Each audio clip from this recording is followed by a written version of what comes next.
고3 수험생들 못지않은 학구열을 불태우는 이들은 다름 아닌 공시죠. 최근 젊은이들 사이에 최고의 인기 직종으로 떠오른 공무원이 된다는 것은 우스갯소리로 낙타가 바늘구멍을 통과하는 것만큼이나 어렵다고 하는데요. 이렇게 공무원이 된다는 것은 예나 지금이나 가장 선망하는 일 가운데 하나였습니다.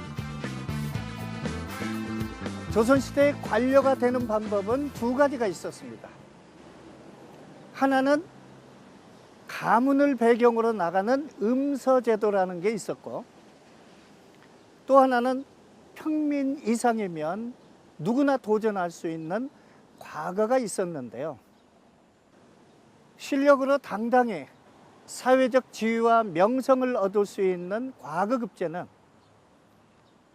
사대부라면 누구나 평생 소망하는 일이었습니다.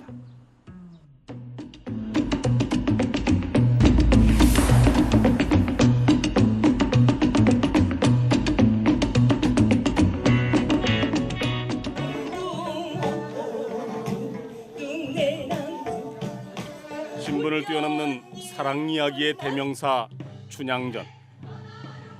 아버지를 따라 한양으로 올라간 이몽룡은 과거에 급제한 뒤 남원으로 내려와 폭정을 일삼는 변학도를 응징하게 되는데요. 그리고 정절을 지킨 춘향과 재회를 하게 됩니다. 그런데요, 조선시대 과거에 급제하면 모두 다 암행어사가 되어 이렇게 자신의 사랑을 지켜내는 일이 가능했던 걸까요? 그 답을 찾을 수 있는 특별한 전시가 열리고 있는 전주의 한 박물관. 이곳에선 생원과 진사시험의 합격증인 백패는 물론이고 우리가 흔히 말하는 과거시험, 즉 대과시험의 답안지인 시권, 그리고 대과의 장원으로 급제한 합격증도 살펴볼 수 있는데요. 그런데요, 많은 사람들이 잘못 알고 있는 것 가운데 하나가 과거제가 양반들의 전유물이었다고 생각하는 겁니다. 법으로는 양인 이상이면, 평민 이상이면 시험 자격은 주는데 실제로 그럼 시험을 보면 양인들도 많이 급제를 했는가? 그렇지는 않다는 거죠. 그러니까 경제적인 여건이나 여러 여건들이 양반들을 따라가지 못하는 거죠.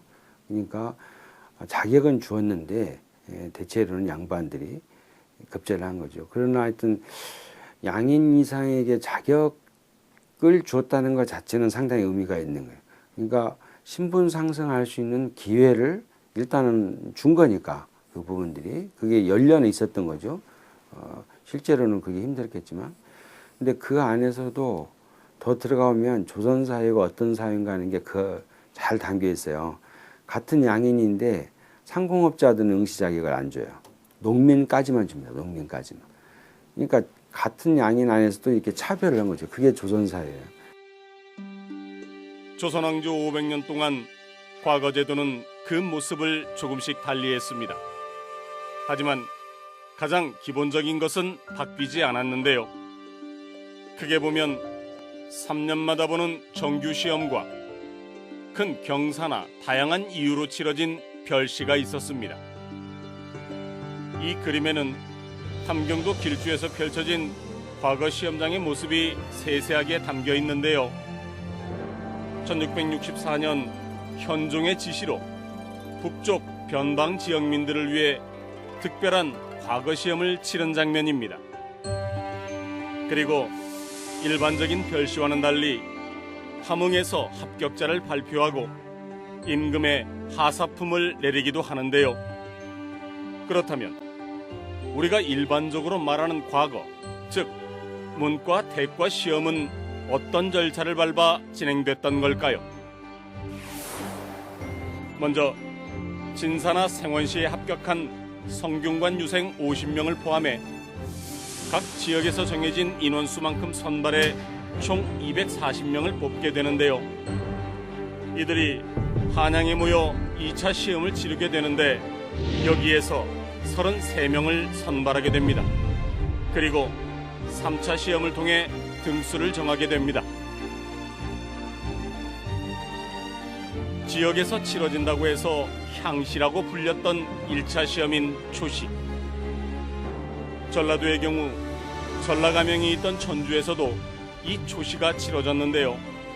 그렇다면 그 옛날 청운의 꿈을 안고 시험을 보던 장소는 전주의 어디였을까요? 문과의 경우 너른들이 있는 객사에서 주로 시험이 이루어졌던 것으로 알려져 있는데요. 전라도에서 뽑힌 25명은 한양으로 올라가 2차 시험을 보고 이 관문을 통과한 33명만이 임금 앞에서 보는 3차 시험 전시에 올라가게 됩니다.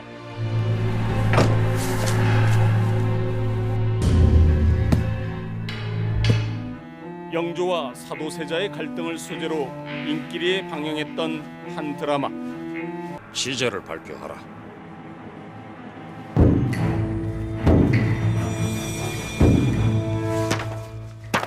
시제요!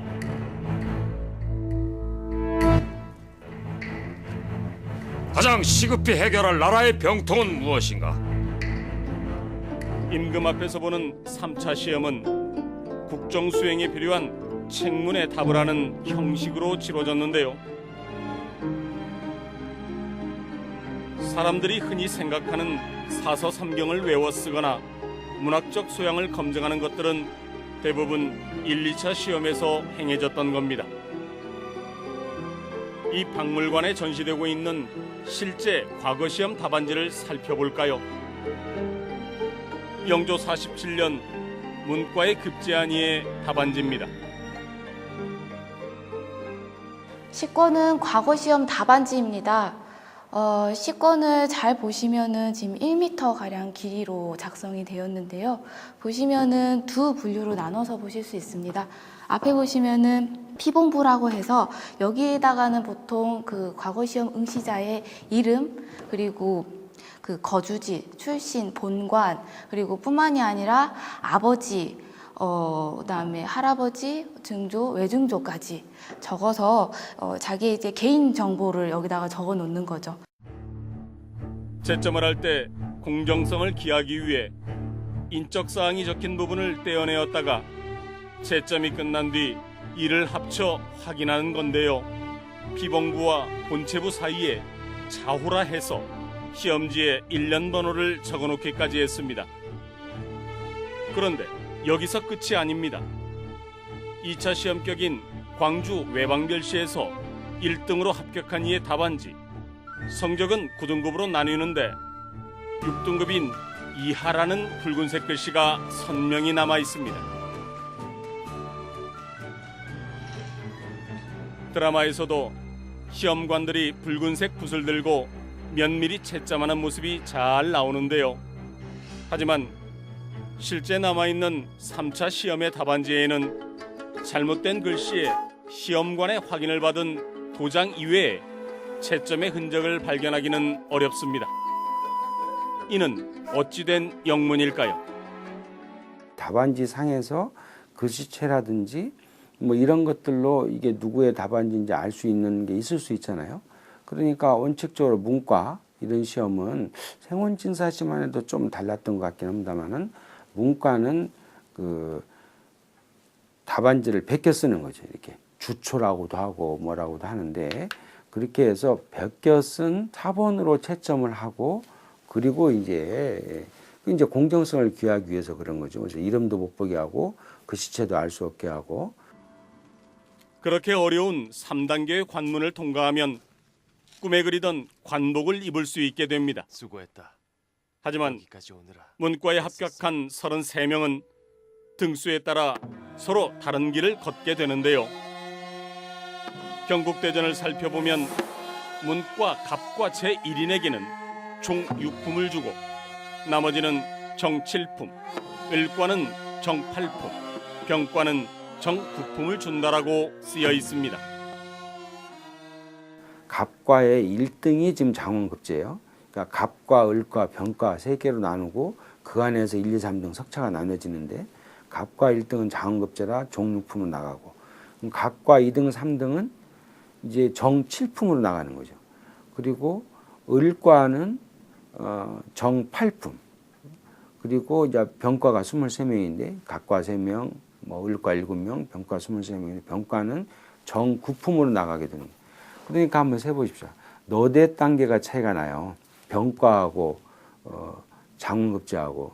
그러니까 어떤 경우는 아마 같이 과거 급제했는데 종료품에 못 올라가고 관직 생활을 그만두는 사람도 있었을 거예요. 전시된 유물 가운데 영조 51년 문과에 장원급제한 임도호의 합격증. 그는 18품계 가운데 12번째인 종 6품으로 당당히 관직 생활을 시작했을 겁니다. 그리고 매달 25일이면 나라의 녹을 받았을 텐데요. 그렇게 20년 뒤 임도호는 흔히 말하는 관료 종 2품의 가선대부에 이르게 됩니다. 그렇다면 춘향전에 등장하는 이몽룡이 장원급제를 한 뒤 종 6품의 벼슬로 남원에 내려와 탐관오리를 혼내주는 일이 정말 가능했던 걸까요? 6품 이상의 참상관, 7품 이하의 참하관 이렇게 나뉩니다. 그래서 참상관부터 이제 어떤 특혜가 주어지냐면 지방관으로 나갈 수 있는 자격이 주어져요. 그러니까 요즘 말하면 시장군수로 나가려면 참상관이 돼야죠. 근데 장원급제를 하면 바로 이 참상관이 주어져서 지방관으로 나갈 수 있는 거죠.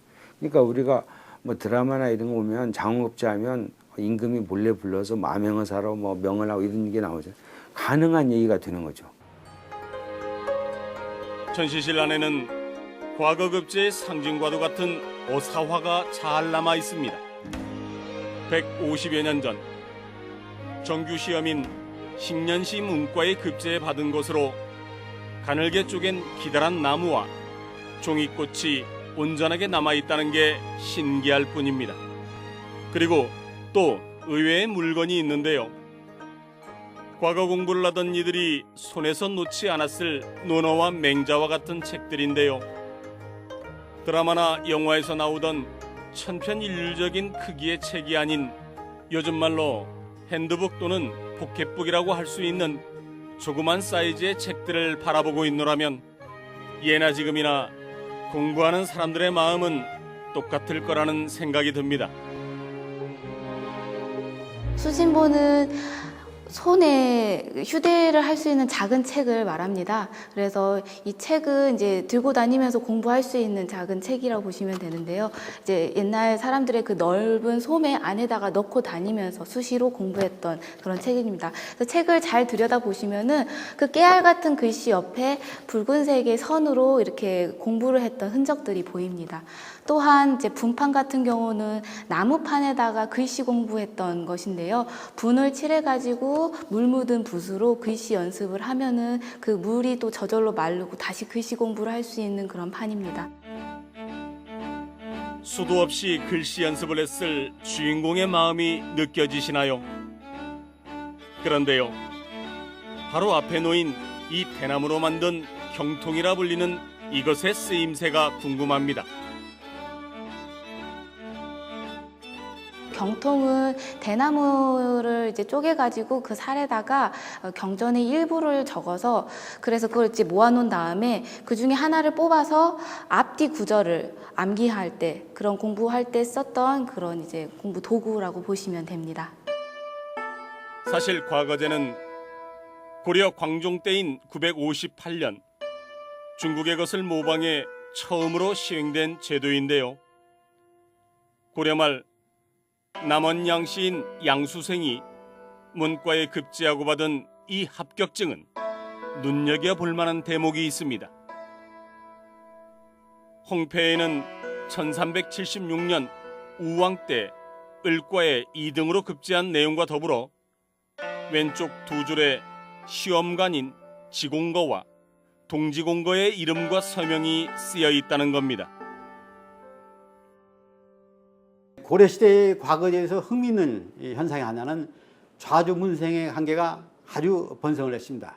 그래서 이 좌주는 시험관입니다. 그리고 문생은 그 시험관 밑에서 관료로서 후보자로서 발탁된 사람이죠.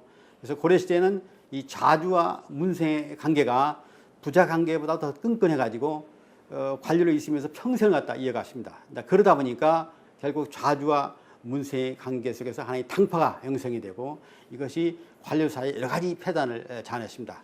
더 나아가서는 왕권을 갖다 크게 약화시키는 그런 계기로 작용을 했고, 조선이 세워지기 3년 전인 1389년 성균관 생원 최강지가 문과에 합격하고 받은 홍패, 즉 합격증인데요. 시험관의 직함 대신 어부가 찍혀 있습니다.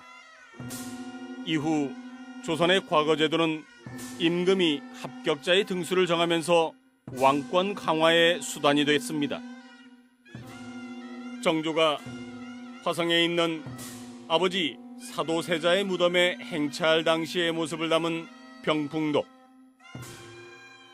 해경궁 공시의 회갑을 맞아 아들인 정조는 이곳에서 특별한 시험을 주관했는데 이런 과거 시험을 별시라 칭합니다. 조선 왕조의 본향인 전주에서도 경사스러운 일을 기념하기 위해 별시가 치러진 적이 있는데요. 그 중에 하나가 이 경기전 안에 자리한 조경묘를 만들 때의 일입니다. 8박 9일간의 여정 끝에 전주희 씨의 시조인 이한과 그 부인인 경주 김씨 위패가 조경묘에 봉안되고 영조는 이를 기리기 위한 왕경가라는 이름의 별시를 명하게 됩니다. 그런데요, 이 시험을 통해 과거제의 또 다른 면모를 확인할 수가 있습니다. 정작 뽑고 보니까 문과에서 그 전주희 씨하고 경주김 씨들이 하나도 없는 거예요. 사실은 시조는 그러니까 전주희 씨고 시조비는 경주김 씨인데 그 후예들에게 뭔가 좀 이제 기회를 줘야겠는데 아무도 안 되니까 재시험을 보는 겁니다. 재시험을 봐서 그때 이제 그 전주희 씨하고 경주김 씨들을 뽑는죠. 그래서 그 시험을 우리가 왕경가라고, 완산할 때 완이겠죠. 경주할 때 경주고 그렇게 이름을 붙이는 거죠. 이런 사례들을 통해서 봐도 과거 제도가 또 어떤 다른 측면을 가지고 있었다는 것을. 전주 팔경의 하나로 손꼽히는 한벽당. 이 누각을 세운 이는 조선의 개국공신인 월당 최담입니다. 앞서 살펴본 최광지를 비롯해 그의 네 아들이 모두 과거에 급제를 했으니 주변 사람들의 부러움을 한몸에 받았을 겁니다. 그렇다면 조선시대 모든 이들이 선망하던 문과 급제자의 수는 얼마나 될까요? 이 책에 따르면 태조부터 고종에 이르기까지 문과 급제자의 수는 14,620여 명, 매년 평균 한 29명만이 합격증을 받는 매우 어려운 시험이었던 겁니다. 전주 한옥마을에 자리한 양사제. 지금도 깔끔하고 단정한 모습으로 자리를 지키고 있는 이곳은 본래 청운의 꿈을 키워가던 젊은이들이 공부를 하던 장소였습니다. 그리고 또 한복을 곱게 차려입은 관광객들의 발걸음이 끊이지 않는 전주 향교 또한 과거 시험을 준비하던 이들의 공간이었습니다. 너른 뜰 안으로 들어가면 만나게 되는 대성전은 공자의 위패를 모신 곳입니다. 중요 사상을 시험함으로써 관료를 뽑는 과거제의 이념적 토대를 만든 이가 바로 공자인 거지요.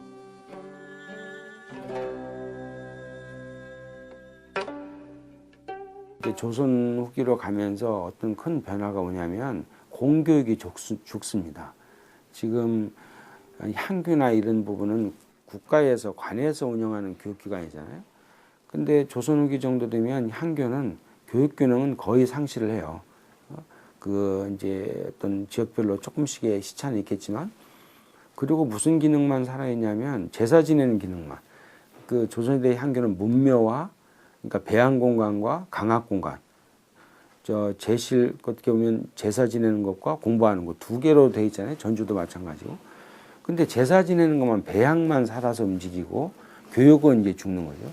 그러니까 전주 향교도 가보십시오. 가보면 그 대성전, 공자님의 표를 모신 대성전 앞들은 굉장히 높죠. 근데 강의가 이루어지는 명륜당 앞은 조만해요.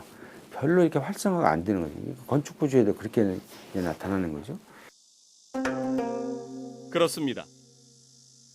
깔끔하게 잘 정돈된 배양 공간인 대성전 바로 뒤편에 찬찬히 보아야만 보이는 명륜당이 자리하고 있습니다. 이곳이 바로 조선시대 학생들의 배움의 공간이었던 거지요.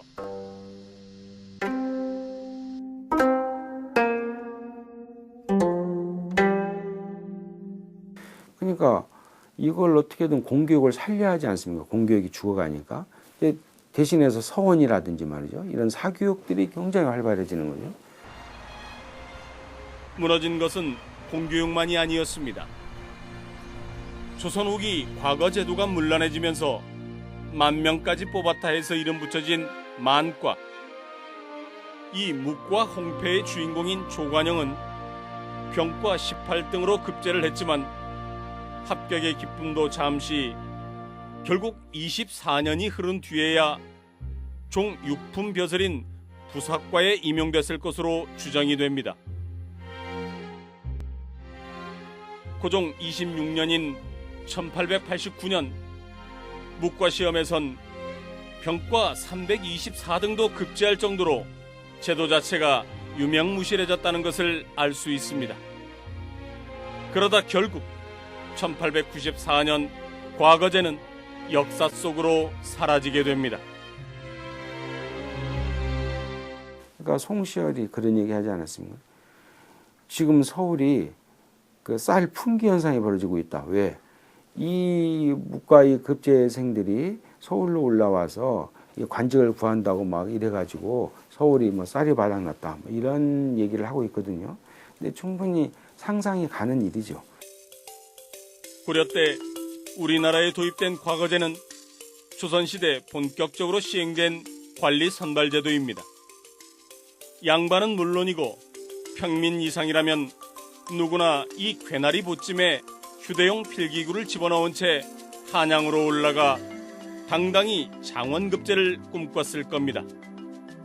그렇게 문과에 급제한 이들의 8세조까지 빼곡히 적어놓은 이 책에는 실력이 아닌 부모의 배경을 통해 관직에 오른 이들도 있습니다. 하지만 고려시대와는 상황이 조금 다릅니다. 아주 쉽게 얘기를 한다면 고려시대에는 음서를 통해서도 최고의 관직까지 올라가고 이런 게 이제 충분히 가능했지만 조선시대에는 보면 뭐 영의정이다, 좌의정이다, 무슨 정승이나 무슨 이조판서라든지 육조판서라든지 고위 관료들 있지 않습니까? 그분들은 거의 그 문과 출신들이에요.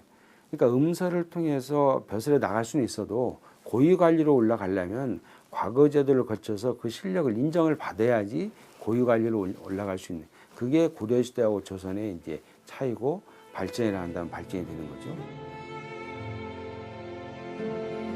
조선시대 과거급제는 사회적 지위를 얻을 수 있는 거의 유일한 길이었습니다. 시험에 도전해서 합격하면 죽어서도 그 이름 앞에 진사나 생원이라는 호칭이 붙지만 그렇지 않으면 죽어서도 여전히 과거급제를 꿈꾸는 학생으로 남게 됐던 조선사회. 그렇게 과거의 급제 관리가 된다는 것은 지금의 공무원과는 다른 그 이상의 의미가 있습니다. 조선시대 관리는 백성들의 어버이로 받아들여졌기 때문입니다.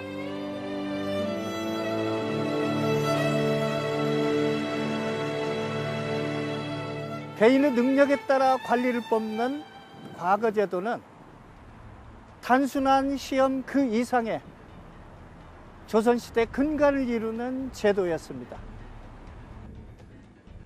이렇게 어려운 과거 시험에 통과한 관리들에게 가장 중요한 덕목 중에 하나는 자신보다만 국가를 먼저 생각하는 일이었을 텐데요. 이런 사실은 예나 지금이나 변함없는 진리일 것입니다.